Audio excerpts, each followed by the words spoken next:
नमस्कार मित्रांनो, एक अधिसूचना दिनांक 15 मार्च 2024 तारखेची माननीय श्री संजय बनकर सरांच्या सहीची तुकडेबंदी कायद्याबाबत आलेली आहे. त्याबाबत आपण हा व्हिडिओ करत आहोत.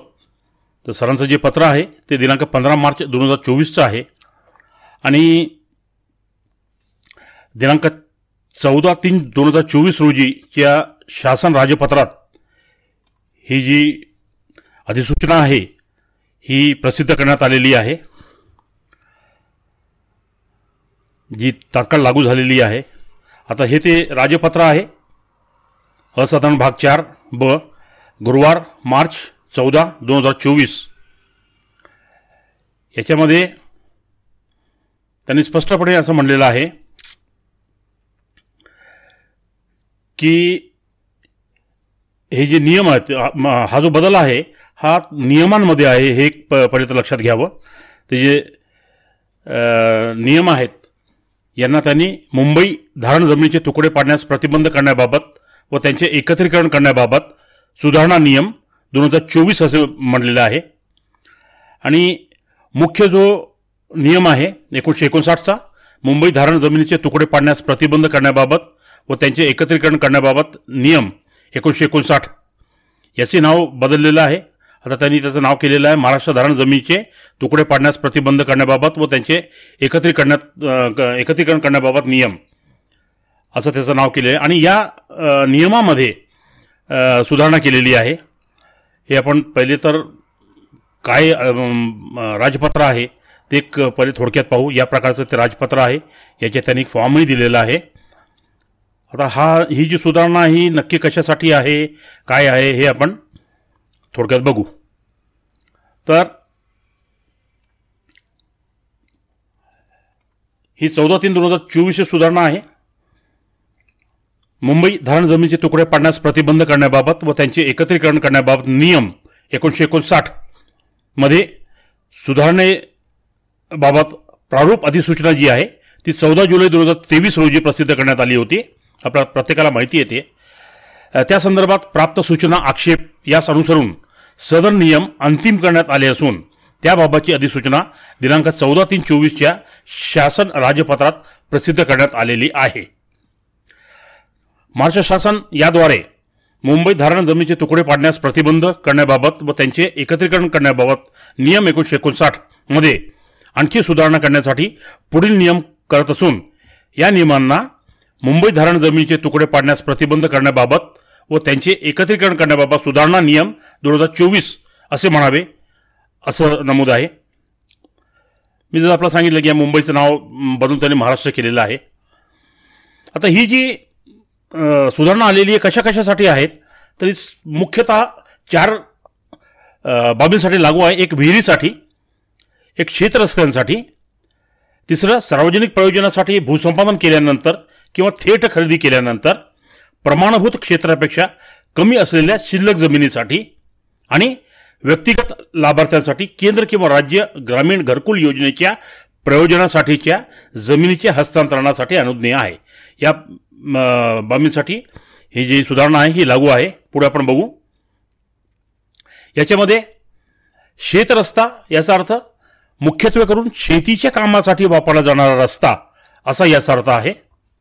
त्याच्यानंतर विहीर याचा अर्थ व्यक्तीद्वारे किंवा व्यक्तींद्वारे भूजलाचा शोध घेण्यासाठी किंवा निष्कर्षण करण्यासाठी खोदलेली विहीर असा त्याचा अर्थ आहे. आणि ज्यामध्ये भूजलाचे शास्त्रीय अन्वेषण, समन्वेषण, आवर्धन, संसाधन, संरक्षण किंवा व्यवस्थापन करण्यासाठी केंद्र सरकारच्या किंवा राज्य शासनाच्या प्राधिकृत अधिकाऱ्यांनी खनन केलेली संरचना वगळून खुली विहीर, खोदलेली विहीर, कूपनलिका, खोदलेली निकूपनलिका, नलिका कूप, गाळणी केंद्र, संचय विहीर, पाझर बोगदा, पुनर्भरण विहीर, निष्कासन विहीर किंवा त्यांचे कोणत्याही प्रकारे संयुक्तीकरण किंवा परिवर्तन यांचा यामध्ये समावेश होईल या विहीर या संज्ञेमध्ये. आता त्यांनी असं सांगितलं की खालील हा जो आपण नमुना 12 बघितला त्याखाली अर्ज प्राप्त झाल्यानंतर जिल्हाधिकारी संबंधित कुळ वहिवाट कायदा आणि महाराष्ट्र जमीन धारणाची कमाल मर्यादा म्हणजे सेलिंग कायदा शेतजमिनीची जी आहे तो 1961 त्याच्या तरतुदींना अधीन राहून आणि या नियमात विहित केलेल्या शर्तीस अधीन राहून धारण जमीन किंवा त्याचा भाग असलेल्या क्षेत्रास जर विहिरीकरिता जमिनीची आवश्यकता असेल तर, जर शेतरस्त्याकरता जमिनीची आवश्यकता असेल तर, जर सार्वजनिक प्रयोजनासाठी भूसंपादन केल्यानंतर किंवा थेट खरेदी केल्यानंतर अर्थात संपादनासाठी शिल्लक राहिलेली लगतची जमीन प्रमाणभूत क्षेत्रापेक्षा कमी असेल तर त्याच्या विक्रीसाठी, आणि जर व्यक्तिगत लाभार्थ्यांसाठी किंवा राज्य ग्रामीण घरकुल योजनांच्या प्रयोजनासाठी आवश्यकता असेल तर माननीय जिल्हाधिकारी या खरेदी विक्रीसाठी परवानगी देऊ शकतील किंवा मंजुरी देऊ शकतील असा याचा अर्थ आहे. तर विहीर, शेतरस्ता, भूसंपादनामध्ये प्रमाणभूत क्षेत्रापेक्षा कमी असलेले क्षेत्र आणि घरकुल योजना याच्यासाठी ही सुधारणा करण्यात आलेली आहे. आता विहिरीकरता काय तरतूद आहे तर अशा जमिनीच्या हस्तांतरणाचा अर्ज नमुना 12 मध्ये, खाली मी नमुना 12 दिलेला आहे, नमुना 12 मध्ये करण्यात येईल. अर्जासोबत पाण्याची उपलब्धता नमूद केलेले भूजल सर्वेक्षण व नागरी अभिकरणाने दिलेले ना हरकत प्रमाणपत्र आणि विहीर खोदण्याची परवानगी जोडण्यात येईल आणि विहिरीसाठी आवश्यक असलेल्या जमिनीच्या भूसह निर्देशांकाचा अंतर्भाव त्याच्यात असेल. त्याच्यानंतर विहिरीकरता अशा जमिनीच्या प्रस्तावित खरेदीदाराने किमान प्रमाणभूत क्षेत्र धारण केलेले असेल. त्याच्यानंतर हा एक अत्यंत महत्त्वाचा विषय लक्षात घ्यावा. विहिरीकरता अशा जमिनीच्या प्रस्तावित खरेदीदाराने जो असा तुकडा खरेदी करणार आहे त्याने किमान प्रमाणभूत क्षेत्र धारण केलेले असावे. त्याच्यानंतर जिल्हाधिकारी विहिरीकरिता कमाल 5 आर क्षेत्र असलेल्या जमिनीच्या हस्तांतरणाला मंजुरी देऊ शकतील. म्हणजे विहिरीसाठी 5 आर कमाल, त्याच्यापेक्षा कमीही चालेल. त्याच्यानंतर जिल्हाधिकाऱ्यांच्या अशा मंजुरी आदेशामध्ये विहिरीसाठी हस्तांतरित करण्याचे प्रस्तावित असलेल्या जमिनीच्या भूमापन क्रमांक, त्याचे पोटहिस्से याचा सगळ्याचा समावेश असेल. उक्त जमिनीच्या विक्री खतासोबत जिल्हाधिकाऱ्यांचा मंजुरी आदेश जोडण्यात येईल. म्हणजे सबरिस्ट्रांनीही हे आता लक्षात ठेवायला पाहिजे की अशी जर खरेदी विक्रीचा दस्ता आला तर त्याच्यासोबत मान्य जिल्हाधिकारी यांचा आदेश आहे किंवा नाही याची खात्री करायला पाहिजे. अशा जमिनीच्या विक्री खतानंतर म्हणजे खरेदी विक्रीनंतर विहिरीच्या वापराकरिता मर्यादित अशी नोंद जमिनीच्या सातबारा उताराच्या शेरा स्तंभात करण्यात येईल, म्हणजे इतर हक्कामध्ये करण्यात येईल.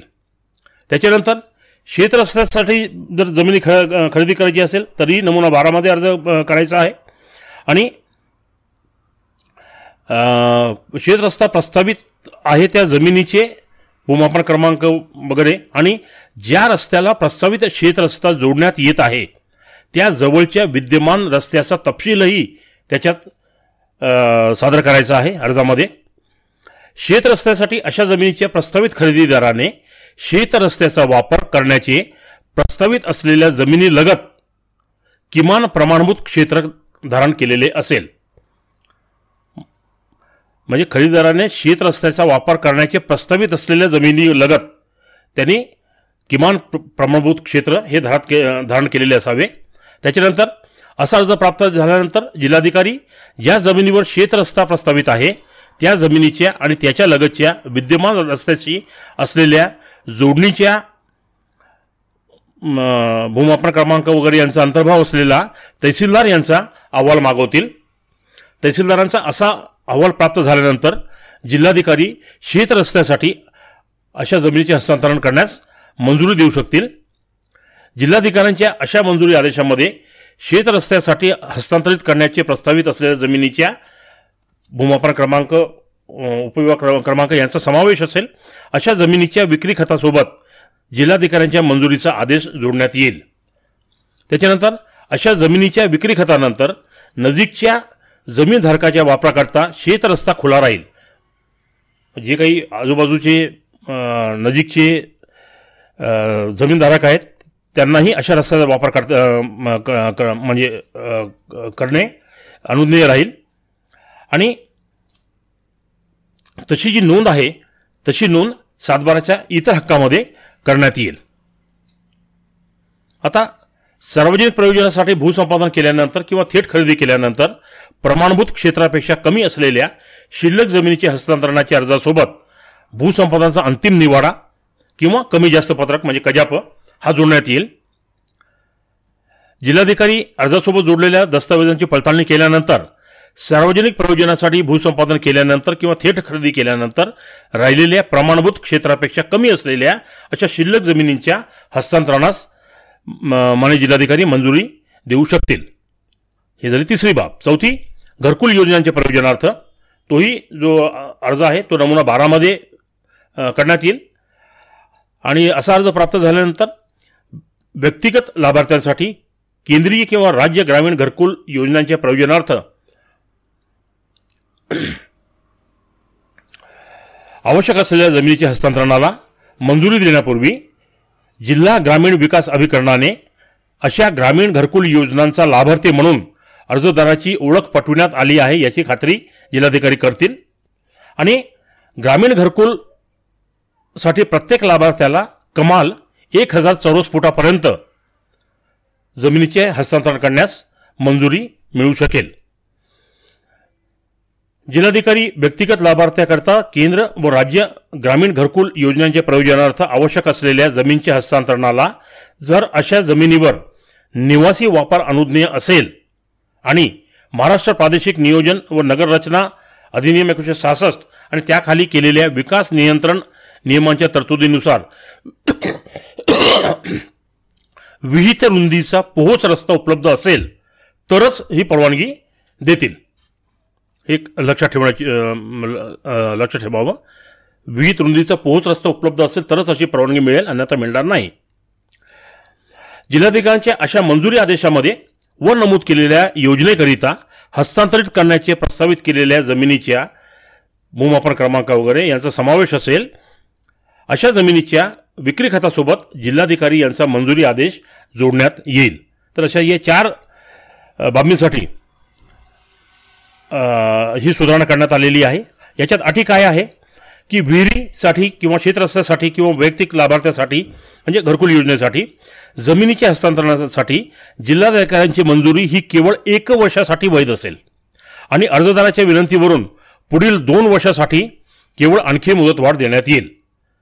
म्हणजे पहिले 1 वर्ष त्याच्यानंतर 2 वर्ष अशा 3 वर्षाच्या आत हा व्यवहार पूर्ण करणे अनिवार्य असेल. उक्त 1 वर्षाच्या कालावधीत किंवा वाढविलेल्या कालावधीत उक्त प्रयोजनासाठी हस्तांतरण अंमलात आणले नसेल तर उक्त मंजुरी रद्द करण्यात आली असल्याचे मानण्यात येईल. अशा प्रकारे खरेदी केलेली जमीन ज्या प्रयोजनासाठी मंजुरी दिली आहे त्या प्रयोजनाव्यतिरिक्त इतर कोणत्याही प्रयोजनासाठी वापर केल्याचे निदर्शनास आले तर अशी मंजुरी प्रारंभापासून रद्द करण्यात आली आहे असे मानण्यात येईल. म्हणजे ज्या कारणासाठी ही परवानगी दिलेली आहे त्याच कारणासाठी त्याचा उपयोग करावा लागेल. अर्जदारास विहीर किंवा शेतरस्ता बांधल्यानंतर जमीन जिल्हाधिकाऱ्यांच्या पूर्व परवानगीने आणि केवळ त्याच जमीन वापरासाठी हस्तांतरित करता येईल. म्हणजे विहिरीसाठी जर परवानगी मिळाली असेल तर जिल्हाधिकाऱ्यांची पुन्हा पूर्व परवानगी घेऊन विहिरीच्या प्रयोजनासाठीच हस्तांतरण करता येईल. शेतरस्त्यासाठी असेल तरी तसंच. जिल्हाधिकाऱ्यांना प्रदान केलेले उक्त अधिकार उपजिल्हाधिकाऱ्यांच्या दर्जापेक्षा कमी नसलेल्या कोणत्याही अधिकाऱ्यास जिल्हाधिकारी प्रदान करू शकतील असा याचा अर्थ आहे. हा फॉर्म नंबर 12 जो आहे तो याप्रमाणे दिलेला आहे. मी राहणार वगैरे तालुका कुठल्या कामासाठी त्याला परवानगी पाहिजे आहे, जमीन विकण्याचे नाव, खरेदी करणाऱ्याचे नाव, जमिनीचे वर्णन, गावाचे नाव, गट नंबर, विहिरीच्या बाबतीत प्रस्तावित विहिरीचा व्यास किती फूट आहे तो, शेतरस्त्याच्या बाबतीत किती चौरस मीटर क्षेत्रफळ आहे ते, घरकुलाच्या बाबतीत योजनेचा तपशील जोडावा लागेल. बाकी जे काही सहधारकांचे संमतीपत्र आहे, नाहरकत प्रमाणपत्र आहे, भोगटदार वर्ग 2ची जमीन असेल तर सक्षम अधिकारीची परवानगी आणि मालकी हक्काबाबत कुठलाही दावा किंवा तक्रार महसूल किंवा दिवाणी न्यायालयामध्ये प्रलंबित जर असेल तर त्याचा तपशील द्यावा लागेल आणि स्वतःला बांधून घ्यावा लागेल की वर दिलेली माहिती जी आहे ती माझ्या माहितीप्रमाणे खरी व बरोबर आहे आणि चुकीची असेल तर मी शिक्षेस पात्र ठरेन असं त्या अर्जदाराला स्वतःला बांधून घ्यावं लागेल. अशी ही सुधारणा लागू झालेली आहे. आपण याचा जो GR आहे तोही आपण याच्यासोबत वाचू शकता. हे मी अत्यंत थोडक्यात आणि बोलीभाषेमध्ये आपल्या माहितीसाठी उपलब्ध करून दिलेला आहे. हा व्हिडिओ इथंच थांबू. नमस्ते, धन्यवाद.